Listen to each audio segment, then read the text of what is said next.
Hello everyone and welcome to the channel, the Eradicator here, and in this video we'll talk about my very first impressions from Elite Dangerous Odyssey. The new expansion is now in its alpha phase and it is available now for everyone who has access to it. And we're going to talk about the pros and the cons as I was able to experience it for a couple of hours. Now the first thing that I would like to say is that it is really a pleasure to finally have legs in Elite Dangerous. This is a feature that I've been waiting for a very long time, and it's just fantastic to be able to just walk around either in station or in settlements as well, and something that I also personally have been waiting for a very long time. The other thing that I gotta say is that the game is extremely overwhelming at first. You just have no idea of what to do. You're just there in one of those stations, where to go, which shop to go to, which elevator to go to. There are plenty of elevators. For example, you can take the wrong one and miss your shuttles, for example.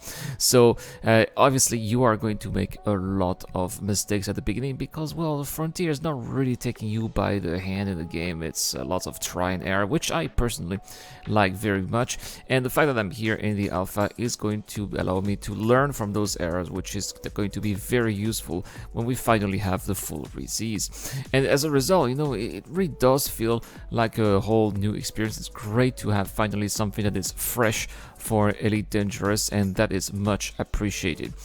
Speaking of things that I appreciate, also I really appreciate the visual improvements. The planets definitely do look better. I looked at the sun as well from space. Everything is definitely been upgraded too. It's good to see some slight skies. I mean, it's better than nothing. For example, as I'm speaking right now, I am waiting in the traffic. I've been stuck in the traffic for over 20 minutes, but at least we got a nice dark purple sky, right, which is something very exotic. Very beautiful color patterns indeed, for sure. And again, as I said before, it's fresh, and just looking at it here after so many years of just, you know, black empty space is just something I would just gladly take. Let's talk about the NPCs now, because I've been walking around some stations and settlements too, and the NPCs do feel alive, and that is also something fantastic. Just being surrounded by NPCs that walk, that sit on chairs, that just do their own things and don't get stuck is very reassuring, and proves that this kind of technology is feasible and if properly done, right? Also, I really like that all the buildings are explorable and lootable too. You can go inside there. Not all of them are, you won't have free access to all of the buildings. Some of them need some security key that you can, for example, scan from other NPCs that do have access to them, and it's very easy to just go in there and loot some whatever materials or small commodity that then you will be able to sell at the black markets. Usually the bartenders at the stations are able to take care of that, and maybe, who knows, it's going to also allow for the possibility of a new thief career, which somehow is like will be the equivalent of a light piracy, perhaps. Also, on the more trivial note, I also really like the fact that there are different types of gravity, which allows for different types of jumps. The lower the gravity, the higher the jumps are, and I was able to make some superhuman jumps thanks to that. So you can, like, at some point I went to a moon that had 0.003% the Earth's gravity, and I was able to jump over top of buildings thanks to that, so that was a lot of fun. Anyway, that's all for the positives, but there are a couple of problems that I would like to talk about as well. So, for example, I noticed that the NPCs at the stations and the settlements are a little bit jerky and sometimes clip a little bit through the floor, but no doubt that this is something that will be fixed, right? Let's remember, it's an alpha, so we have to be a little bit forgiving. I also noticed, speaking of NPCs, that I have been killed for no reasons, which is very strange. And I hope that this is something that will be fixed, because then when you get killed for no reason, you have to start all over again, and sometimes your mission is even failed.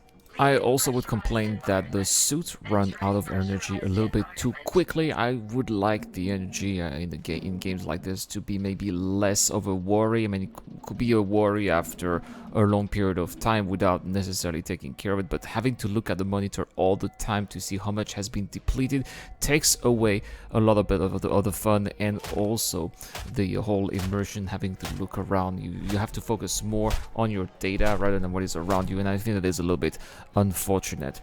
I also noticed a couple of crashes, freezes, and what's really annoying in my opinion is that sometimes when you look at the map, especially at the Apex Interstellar Travel terminals, the map has some long loading times, which I hope are going to be a little bit shortened. And the next thing that is really annoying is that traffic can be quite annoying. I've been in a case, actually you can see that on the footage right now, where there are plenty of taxis waiting before me, right? And you have to wait until some pads are available, and this can take a really long time. In this case, it took longer than traveling 150 light seconds away from my starting port. And when you guys know, if you play Elite Dangerous, you know that 150,000 light seconds is a long distance in the game, so that says a lot. That says that I've had, in the meantime, when I've been waiting here to get a pad, I've been able to send my daughter to the bathroom and also do the laundry at the same time and get myself a drink too. And when I finished when I finished doing all of that, I was still in the traffic. That is something that I think Frontier will have to work out. And also, last but not least, not all the planets look that good. Sometimes the textures need to be, I think, improved or a little bit reworked, but again, I'm pretty sure that this will be fixed in the future, because this is alpha, right? Overall, I think that I'm really excited for this upgrade here. I've enjoyed a lot playing what I've experienced. Even the simple fetching missions are exciting, just to go around the settlements and get inside those interiors. It's really fun, and I think that we should be expecting a lot of I think that we should be expecting more content like this in the future as the alpha stage is going to roll out. Well, that's pretty much it for this video, guys. These were my first impressions of Elite Dangerous Odyssey. If you have played Elite Dangerous Odyssey as well, please let me know in the comments down below and tell me what you guys think about it.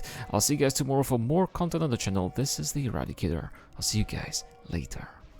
This video is brought to you by the people who support this channel on Patreon and via the join button as well. Supporters of the channel get access to lots of cool perks, such as access to my private Discord, your question answered in the show, you get to know when I'm going to play, and also you get to have a chance to influence the editorial line of the channel. Any help is appreciated, starts at just $1 a month. Thank you very much for watching. This is the Eradicator, and I'll see you guys later.